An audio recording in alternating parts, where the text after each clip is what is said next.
Bien, bonjour à toutes et à tous. Aujourd'hui, j'ai l'immense plaisir, et vous aussi certainement, d'accueillir Claude Didry. Claude Didry, vous connaissez, hein,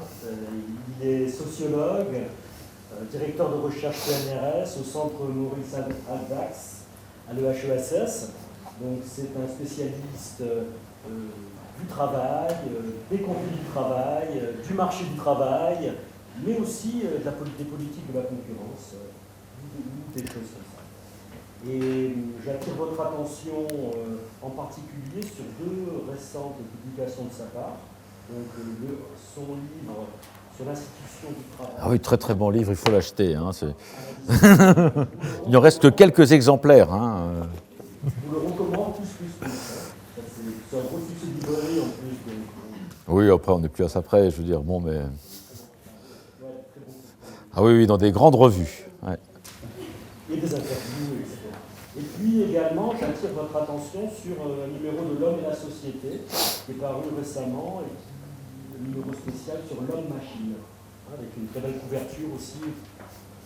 coéditée par Claude, mais avec également plein d'articles très intéressants. Donc, Claude, un spécialiste des conflits du travail, effectivement, et là j'ai un peu abusé de notre amitié, je dois dire. Oui. Pousser vers la question territoriale et pour lui demander aussi de réfléchir à cette question du conflit du travail dans les territoires. Mais cependant, j'avais quand même vu qu'il s'était commis il y a de nombreuses années dans un article, dans une très bonne revue d'ailleurs, sur les questions de territoire, même si ce n'était pas hier. Sur la proximité peut-être. C'était proche encore, ouais, comme sujet. Je pensais peut-être s'y remettre un peu. Donc voilà, j'arrête. Et Claude, c'est à toi de... Merci beaucoup pour cette invitation qui, moi-même, me cause un grand plaisir en ayant l'occasion de retrouver de chers amis et puis en ayant aussi le plaisir d'être soutenu par la Maison des sciences de l'homme de Paris-Saclay, portée au plus haut niveau aujourd'hui dans ce lieu. Alors, je voudrais donc répondre à cette invitation en essayant de resituer cette dynamique des conflits du travail dans des enjeux territoriaux, donc en essayant ainsi de me couler dans le cahier des charges du séminaire Territoire et conflits que André anime de manière remarquable depuis un certain temps, et en soulignant que les conflits du travail sont des conflits qui sont donc des événements qui se situent dans un temps et dans un espace. Et donc, dans cette manière d'appréhender les conflits du travail, il me semble que c'est une dynamique du rapport au territoire qui pourrait s'esquisser en se demandant si le territoire, s'il apparaît simplement comme un contexte, ou si il a une dimension plus forte dans ces conflits sociaux. Alors, contexte que j'ai envisagé comme une forme de support contingent, ne laissant dépasser que quelques brins d'herbe pour évoquer la nature, et puis éventuellement, plus qu'un contexte, un enjeu de conflit que nous allons essayer de voir dans le déploiement historique. Alors, ça a été aussi l'occasion pour moi de répondre à un défi que m'avait fixé André et qui, je crois, peut s'avérer fructueux. Ce défi, c'était d'envisager la dynamique des conflits sociaux en regard de l'ancrage rural. Et je crois que c'est quelque chose qui est important, que je n'ai pas approfondi à sa juste mesure jusqu'à présent, mais qui malgré tout me paraît être une piste à suivre et que j'essaierai de suggérer dans mon propos en soulignant la nécessité de lier dans le travail tout à la fois une activité de production urbaine, ce qui est fréquemment au cœur de l'histoire sociale, mais aussi de voir comment cette activité de production marchande, elle s'ancre dans une dynamique plus large du travail qui implique de considérer la dimension rurale et agricole. Alors, c'est une réflexion qui me conduit à une hypothèse qui consiste à me demander quels sont les enjeux territoriaux que cette dynamique du travail que j'ai explorée, comme tu l'as dit André, dans un certain nombre d'ouvrages, quels sont donc ces enjeux territoriaux dans ces dynamiques du travail en repartant de la Révolution et en me disant que finalement, à travers la Révolution française, ce qui se joue, eh bien, c'est une appropriation du territoire dans une société qui est profondément marquée par le commerce. Et je crois que dans ce cadre-là, eh bien, ce qu'apporte le droit du travail, c'est une cristallisation du travail en tant que tel, dans un environnement où il était jusque-là diffus, autour d'une figure importante, qui est la figure de l'employeur, et de son lieu, qui est l'établissement. Et donc,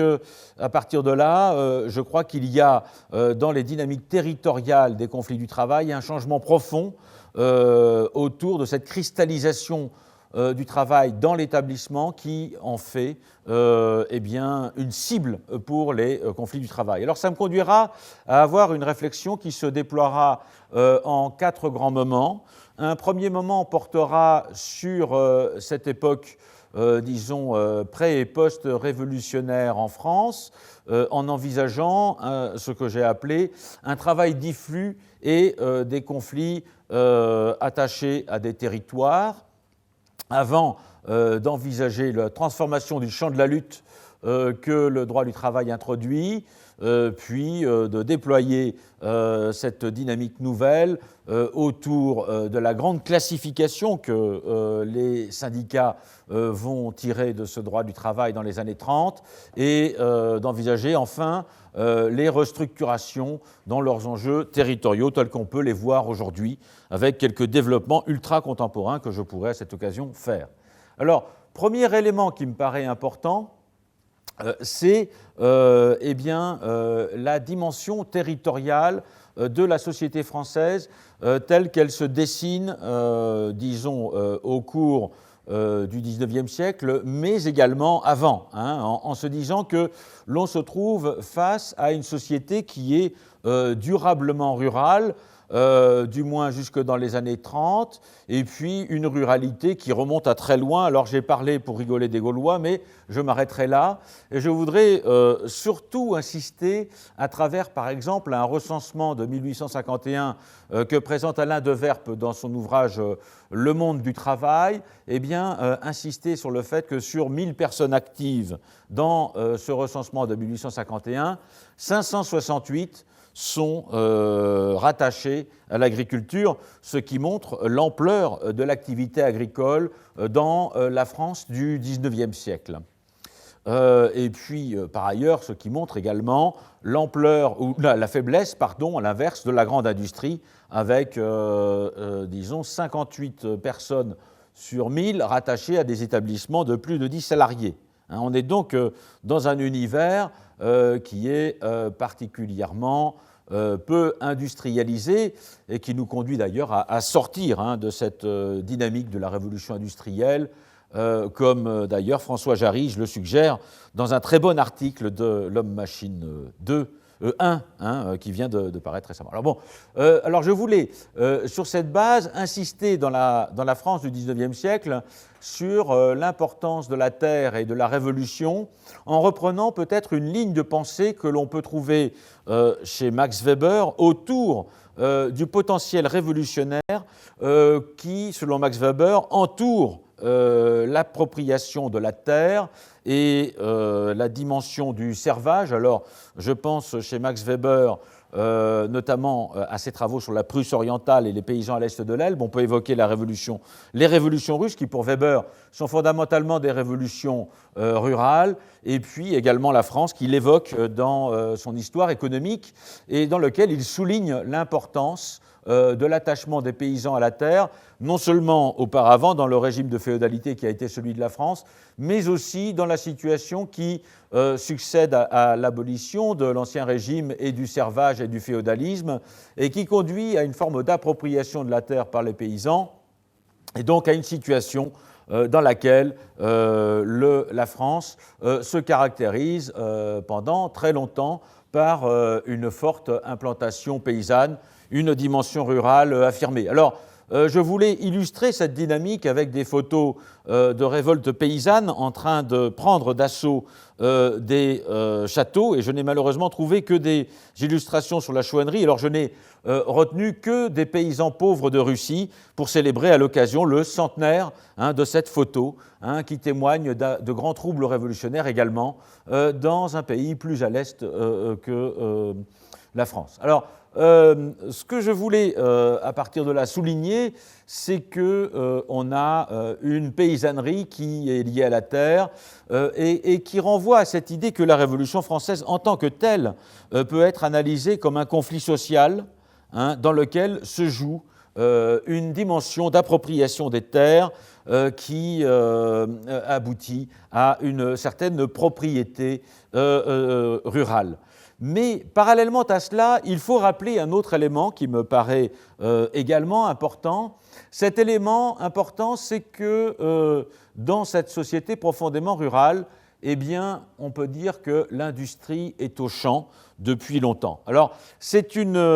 réflexion qui m'a été amenée par mon collègue Philippe Minard dans un ouvrage qui s'intitule « La fortune du colbertisme », où Minard met en évidence l'importance des inspecteurs des manufactures créés sous l'administration colbertiste et qui conduit à une forme de maillage du territoire du royaume par des inspecteurs qui vont veiller à l'activité productive des manufactures, c'est-à-dire non pas des formes agrégées de production comme on le trouve dans la manufacture des Gobelins, mais des formes le plus fréquemment dispersées de production dans les campagnes, où il est fréquent de voir des paysans qui tissent et qui produisent pour des négociants pendant la morte saison. Et donc, une situation où la campagne est investie de longue date pour des productions marchandes, ce qui va se prolonger au XIXe siècle avec, par exemple, des oscillations entre la ville et la campagne, dans le cas, par exemple, de Lyon, où les tensions sociales qui traversent Lyon dans les années 1830 s'accompagnent, nous dit Gérard Noiriel, et nous dit également Yves Lequin, d'une délocalisation de la production de soieries lyonnaises dans les campagnes avoisinantes. Et donc une situation dans laquelle il y a un lien consubstantiel entre la ville et la campagne qui se noue dans cette France du XIXe siècle. Alors, c'est une situation qui peut être illustrée par cette carte postale que j'ai trouvée sur Internet, qui représente un tisseur à domicile dans la belle ville de Chauffailles, dont on verra un petit peu plus tard que cette ville de Chauffailles est une ville assez fondamentale pour analyser les conflits du travail. Donc, une activité à domicile dans une ville rurale avec des tisseurs qui sont dans une situation intermédiaire entre paysannerie et tissage, et qui sont emblématiques d'une forme de développement économique dans la France de cette époque. Alors, on peut dire que dans cette France post-révolutionnaire, où des paysans se retrouvent fixés sur leurs terres et où des activités vont se fixer dans ces zones rurales, eh bien, on peut dire que les villes apparaissent plus précisément comme des lieux de tension sociale, mais là encore, il faut peut-être revenir sur la Révolution et souligner un élément qui me paraît important, c'est que la Révolution, en termes d'activité productive, ne transforme pas une situation dans laquelle les villes, en tant que lieu de marché, en tant que lieu du négoce et du commerce, sont de longue date des lieux de tension sociale, avec des oscillations entre suppression, restauration, suppression des corporations, mais où finalement ce qui peut paraître comme le fait marquant, c'est la prédominance progressive du négoce sur les activités urbaines, avec, par exemple, dans le cas de Lyon et dans la thèse de Simon, je crois que c'est Hübner, son nom, Hupfel, voilà, de Simon Hupfel, eh bien, c'est la prédominance du commerce dès le XVIIIe siècle,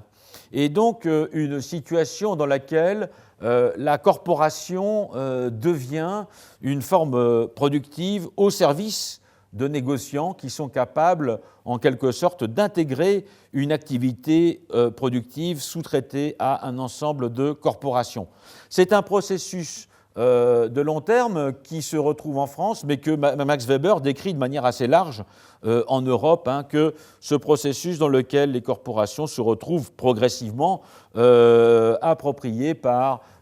des activités de négoce,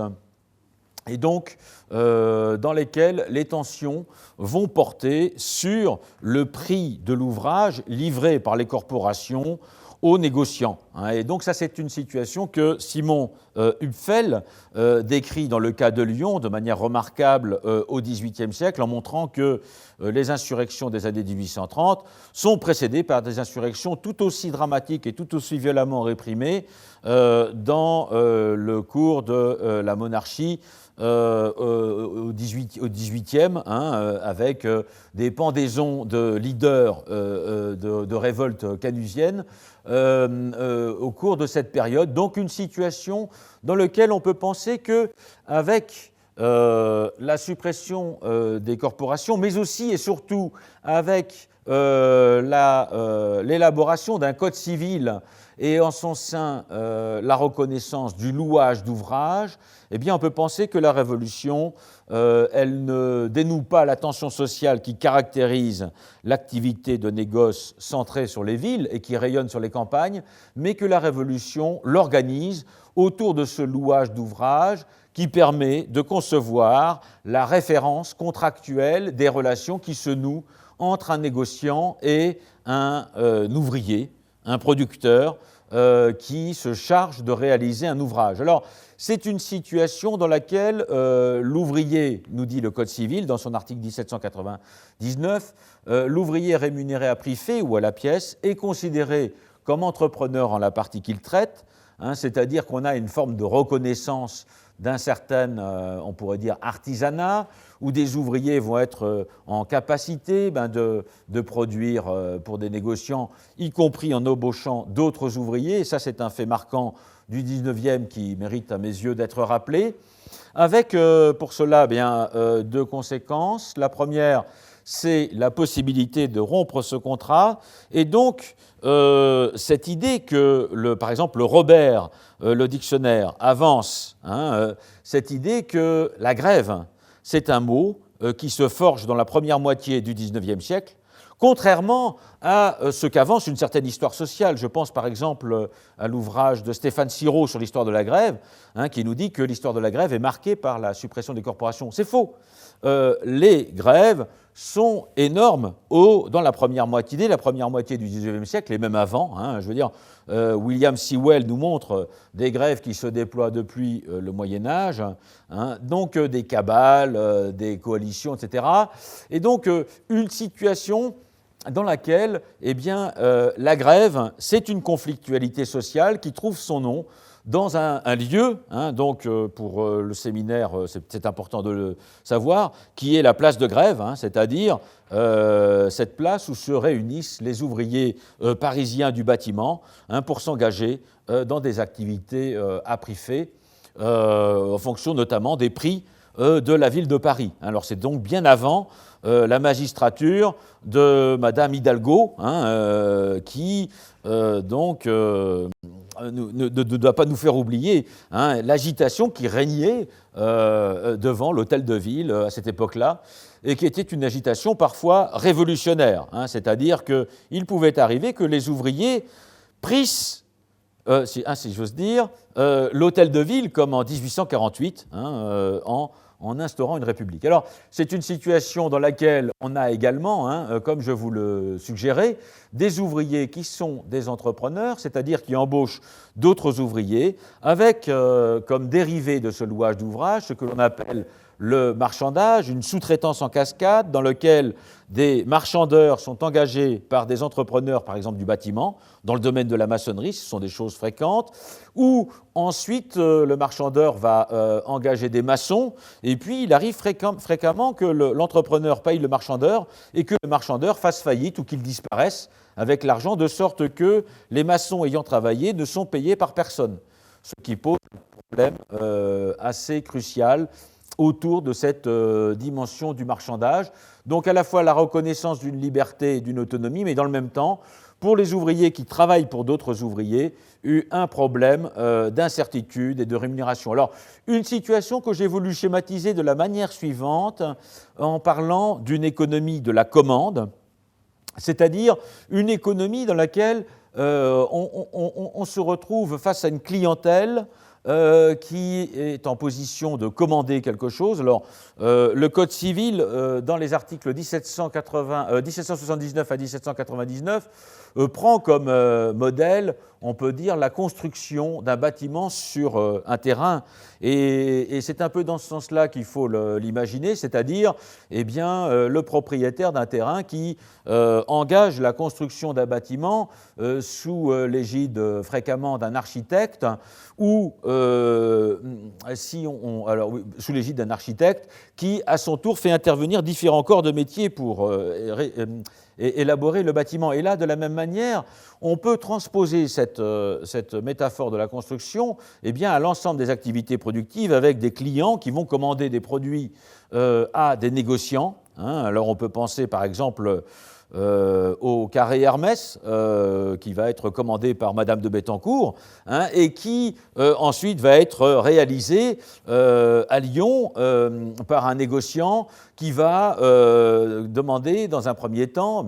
le filage de la soie, puis donc un premier marchandeur, puis ensuite le tissage, un marchandeur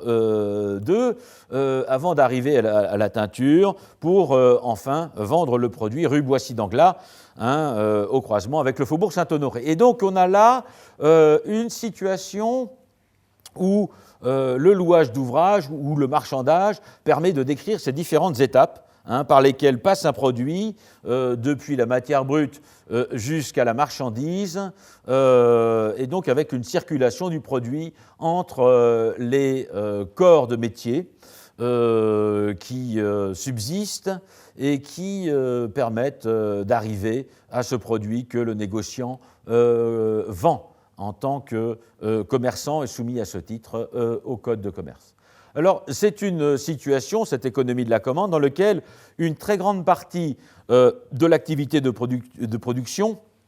se trouve en quelque sorte diffuse dans la vie familiale du travailleur à domicile, qui fait travailler sa femme et ses enfants et qui, par là même, donne à ses enfants une formation sur le tas, ce qui permet aux enfants d'éviter de faire des bêtises dans la rue, et puis qui est amené à embaucher des compagnons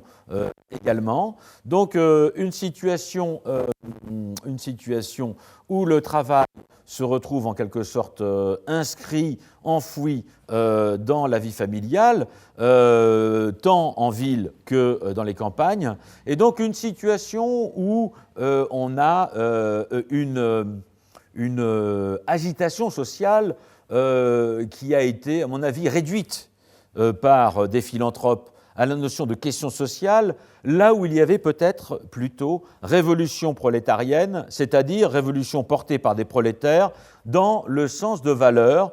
qui sont celles de l'institution d'un régime républicain, comme l'aspiration déçue de 1830, la révolution de 1848 représentant la première expérience socialiste mondiale selon Maurice Agulon, ou bien l'expérience de la Commune de Paris, et l'affermissement de la République qui s'ensuit dans une situation où le mouvement ouvrier conduit à affermir la République en France. Alors c'est quelque chose qui, à mon avis, doit être renvoyé à la vision extrêmement paternaliste que, par exemple, Villermé est amené à développer, notamment en soulignant l'inceste qui règne dans les caves lilloises. Alors c'est pour donner un autre lieu, contrasté, la place de Grève et les caves de Lille, où les gens vivent dans une seule pièce, en s'entassant les uns sur les autres, avec, nous dit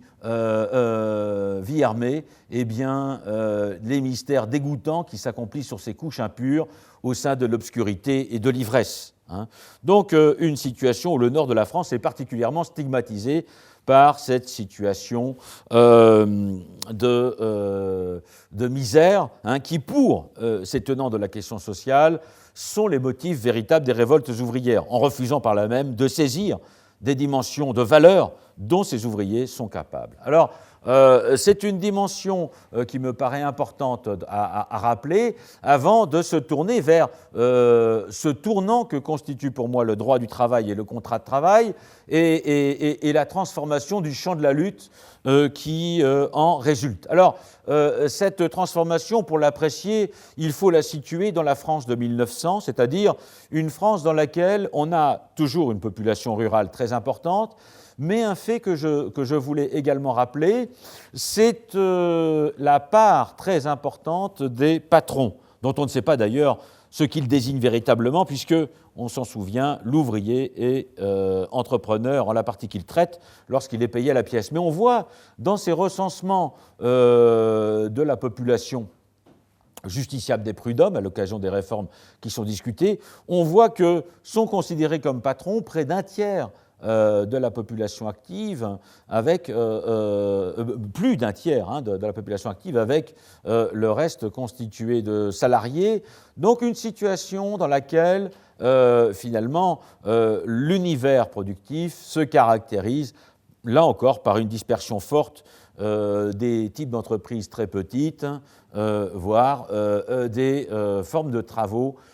qui sont quasiment artisanaux. Alors, c'est une situation dans laquelle, il me semble, on a un contrat de travail qui apparaît non pas comme la domination du louage de services, du louage des domestiques, comme le développent certains parmi nous. Je pense à Alain Cotreau, qui évoque un coup de force doctrinal contre le louage d'ouvrages à la fin du XIXe siècle qui aurait ramené les activités productives à la référence des domestiques et ouvriers. Il me semble que là, il y a une relecture du Code civil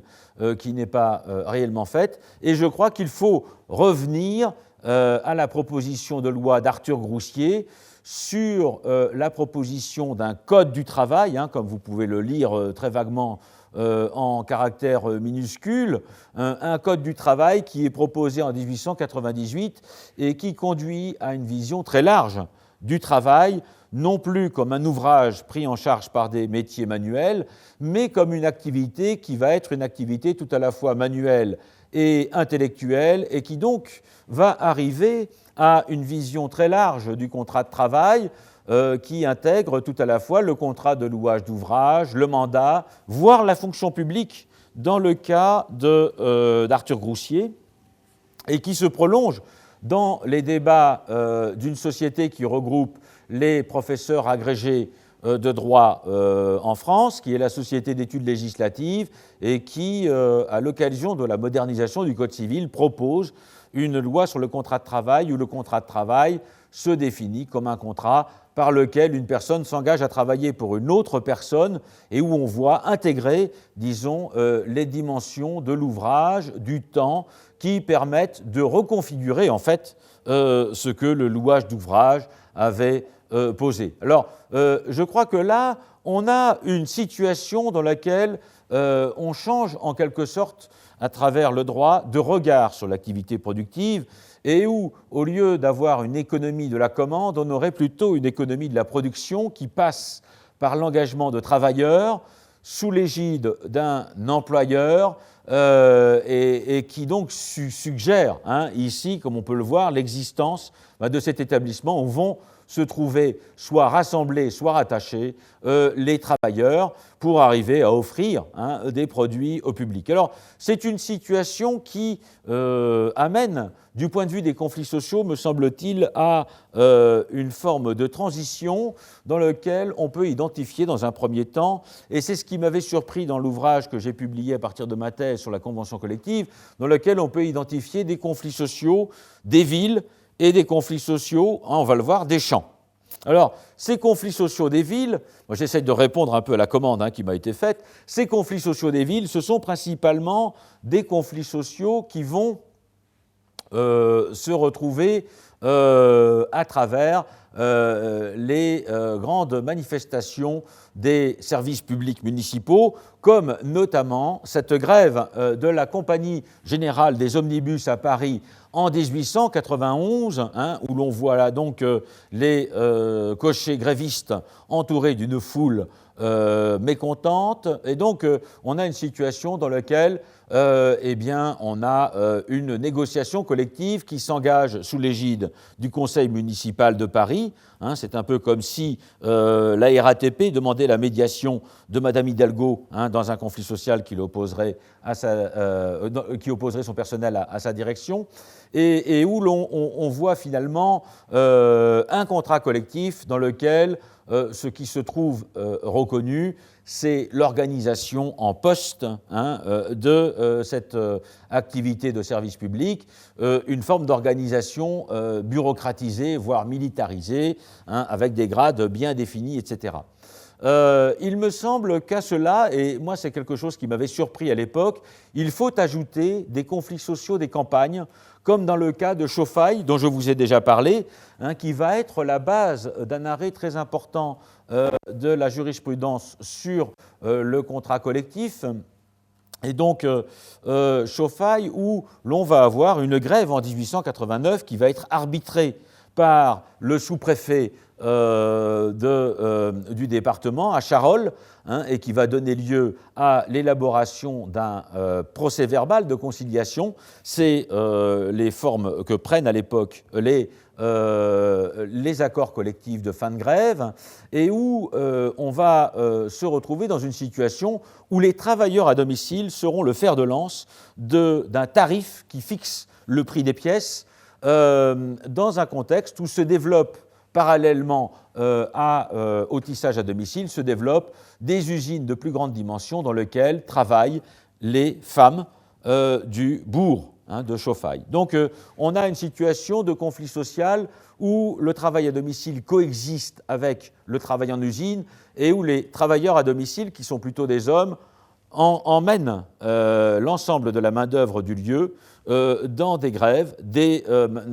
démonstrations qui aboutissent à la négociation de tarifs collectifs à des niveaux, fondamentalement des niveaux locaux, des niveaux urbains, des niveaux de village, comme à Chauffaille, et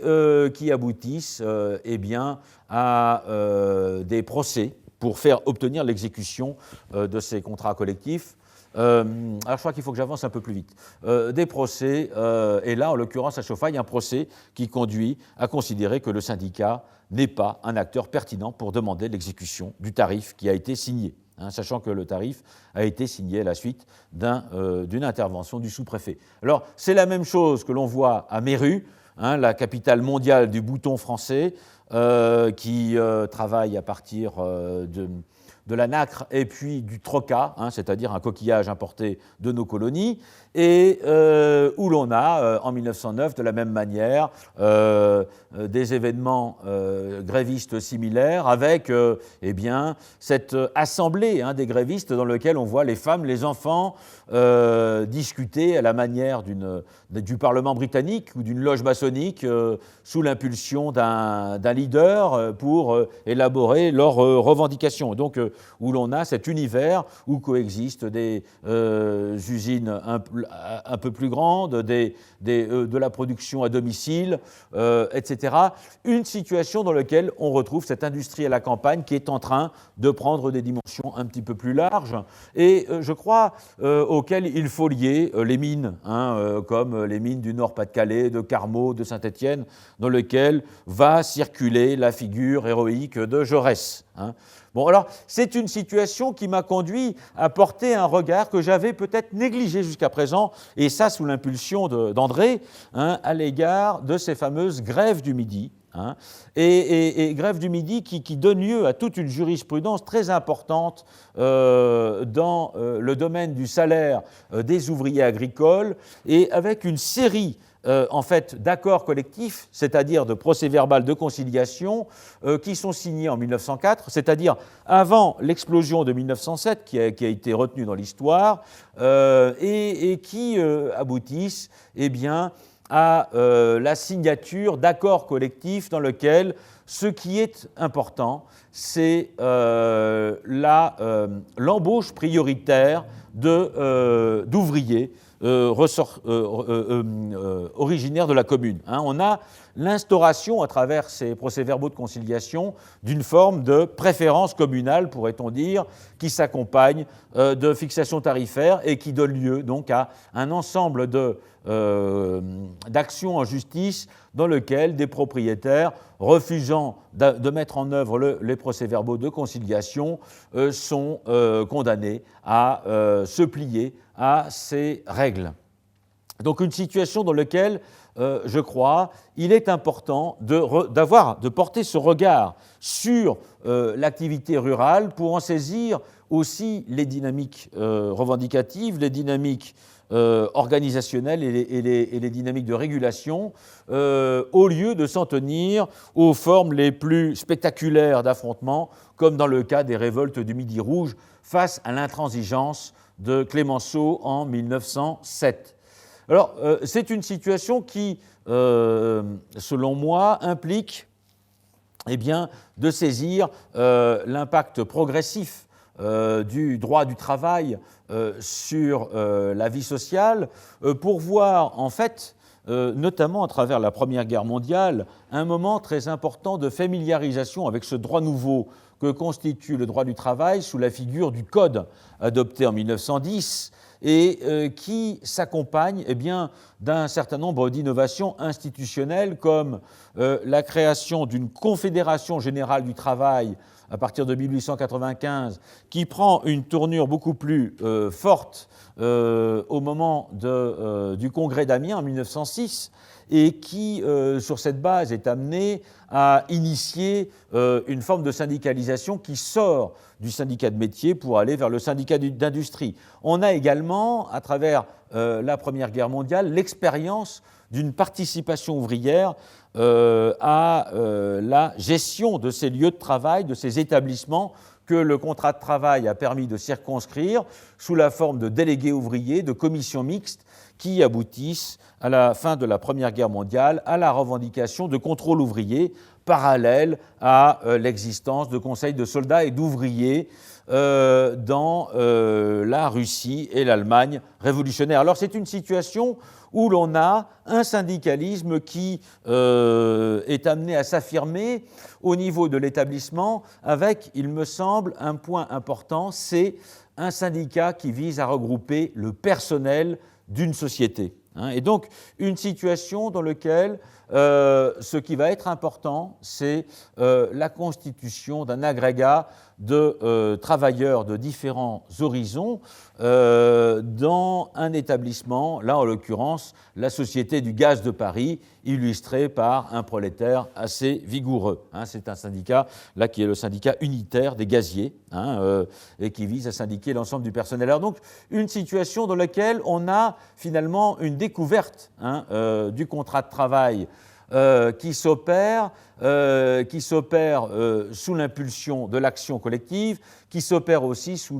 l'impulsion d'une intensification, pourrait-on dire, du droit du travail dans les années 1920, avec la mise en œuvre de la journée de 8 heures à partir de 1919, qui implique à ce moment-là de ramener la transaction du contrat de travail à une transaction entre un temps et une rémunération au-delà du paiement à l'ouvrage. On a également l'extension de l'assurance sur les accidents du travail à l'ensemble des travailleurs, notamment des travailleurs ruraux, qui a été une grande revendication tout au long de l'avant-guerre et qui se trouve consacrée au lendemain de la guerre par une jurisprudence dans laquelle, pour des juristes tels que Paul Cuche ou encore comment s'appelle-t-il le juriste poitevin, je crois que c'est René Savatier, on a l'illustration d'un contrat de travail qui est défini par la dépendance économique, c'est-à-dire le fait que l'employeur est là et qu'il a la maîtrise de la relation de travail, c'est-à-dire du gagne-pain du travailleur, et que donc cette maîtrise lui donne une responsabilité dans le cadre des accidents du travail. Et puis enfin viennent les assurances sociales qui obligent à en fait trancher la question de savoir qui est salarié, qui ne l'est pas, pour savoir qui est ou non assujetti à la cotisation sociale, avec toute une jurisprudence qui se développe à l'époque autour du critère de la subordination juridique, qui va être invoqué par un juriste lyonnais tel que Paul Pic dans le sens d'une limitation de l'emprise du contrat de travail, pour concevoir le contrat de travail comme désignant une situation où une personne opère sous la surveillance directe d'un employeur, en écartant ce critère de la dépendance économique qui est en fait le critère originel du droit du travail et qui va être repris par le législateur dans les années 30 pour contrer cette vision restrictive des assurances sociales. Donc un débat où la subordination juridique apparaît de manière relativement contingente, sous l'impulsion de magistrats relativement conservateurs qui refusent de parler de contrat de travail, mais qui veulent parler de louage de services et se rapporter à une situation de quasi-domesticité. Donc une situation où le droit du travail progressivement se diffuse dans la société, les activités de production se trouvent rapportées à cette distinction entre employeurs et salariés, et où finalement ce qui se joue, c'est une forme d'appropriation de l'établissement, donc de découverte de ce territoire du travail par les travailleurs, en explorant une nouvelle technique d'action collective qui est non plus la démonstration populaire dans les rues, mais la grève avec occupation d'usines qui vise à créer une pression sur l'employeur pour arriver à négocier au niveau des établissements, puis des branches. C'est ce qui va se diffuser en mai-juin 1936 à travers l'occupation des établissements, comme ici dans le cas des usines, des établissements de La Haye dans la région parisienne,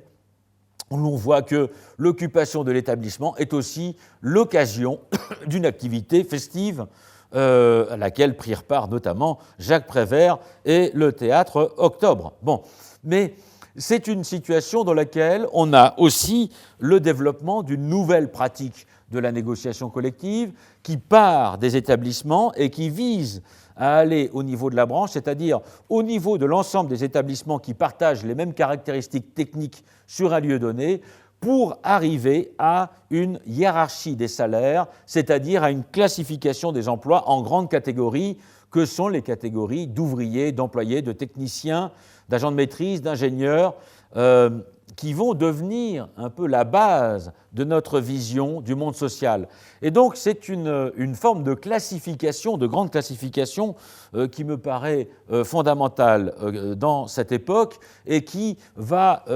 pousser jusque dans les campagnes, et là je réponds à nouveau au défi qui m'a été lancé, jusque dans les campagnes et jusque dans cette fameuse vallée de l'Arve, qui est le lieu du district industriel français dans notre chère Savoie, où l'on voit, disons, des activités de décolletage qui s'opèrent dans des ateliers, dans de petites usines, mais aussi dans des petites pièces jouxtant l'écurie pour des décolleteurs qui, par ailleurs, ont des vaches et produisent du lait pour Suchard.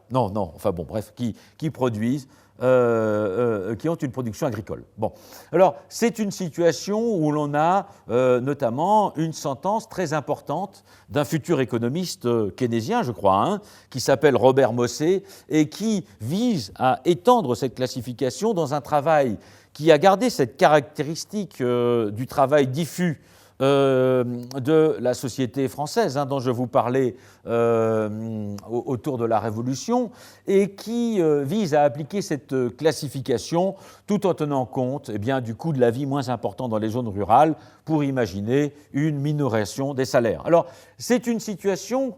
cette situation d'un droit du travail et d'une classification du personnel au niveau de la branche, qui esquisse un peu l'organisation des établissements, c'est une situation qui, à mes yeux, est une situation qui, de manière forte, organise la mise en œuvre du droit du travail et la vision du travail que l'on peut en avoir jusqu'à aujourd'hui, avec cependant quelques éléments importants qui tiennent notamment dans les années 60 à une transformation de la figure de l'employeur et à une transformation de la relation entre les activités économiques et le territoire. Cette transformation, c'est celle qui est constituée par la construction de champions nationaux dans les années 1960 pour faire face à la construction européenne et qui se traduit par l'agglomération d'entreprises, établissements dans de grandes sociétés à l'échelle nationale qui permettent d'imaginer ce que l'on appelle à l'époque des restructurations sous l'impulsion d'un économiste français important, bien que libéral, qui s'appelle Jacques Rueff, et qui nous dit qu'avec l'Europe, c'est l'âge des structures en mouvement que nous allons saisir. Et donc c'est le moment où l'on voit les premières restructurations, notamment à travers l'ouvrage d'un prêtre ouvrier stéphanois, Maurice Combes, qui s'intitule L'Alibi et qui raconte son expérience de secrétaire du comité central d'une entreprise sidérurgique absorbée dans la constitution de Creusot-Loire. On peut évoquer aussi l'acquisition de Nerpic par Alstom qui lui-même est acquis par la Compagnie Générale d'Électricité dans ces années 60 et qui donne lieu à Grenoble à un énorme conflit social qui dure pendant plus d'une année et qui se traduit par la suppression d'1 millier d'emplois dans cette entreprise qui fabrique des turbines, notamment pour l'hydroélectricité. Alors, c'est une situation où les restructurations commencent à devenir importantes et restructurations qui supposent les suppressions de double emploi que permettent le rapprochement d'établissements similaires à l'échelle du territoire national. Alors, c'est une dynamique d'apprentissage des restructurations qui se met en place et qui, selon moi, s'incarne à travers deux conflits emblématiques des années 70. D'un côté, le conflit LIP autour de Besançon avec la fameuse commercialisation des montres par les ouvriers et puis le stockage du trésor de guerre par le clergé dans les presbytères de la région, autour d'un syndicalisme dominé par la CFDT, c'est-à-dire en fait une forme, gauchisée de CFTC, de syndicalisme chrétien, et puis d'un autre côté, le conflit de râteaux qui se situe, me semble-t-il, à Gennevilliers, où l'on a un établissement qui est menacé de fermeture, qui fabrique des turbines et qui va se retrouver reconverti sous l'impulsion du secrétariat confédéral de la CGT en négociation avec le ministre de l'Industrie, qui va se retrouver reconverti dans le cadre du programme électronucléaire français qui va permettre de maintenir cette entreprise, cet établissement jusqu'à maintenant. Donc une situation où l'on a, disons, une conflictualité autour des restructurations qui se fondent sur la capacité de l'établissement à résister avec plus ou moins de succès et qui notamment va revenir en France au lendemain de la suppression de l'autorisation administrative de licenciement, qui va revenir dans les années 1990 à partir d'une loi qui organise la procédure de licenciement collectif autour de l'élaboration d'un plan social qui doit proposer des reclassements internes aux entreprises. Et c'est un cas important qui va intervenir là et qui me permet à nouveau d'illustrer l'importance de l'ancrage territorial et agricole de l'activité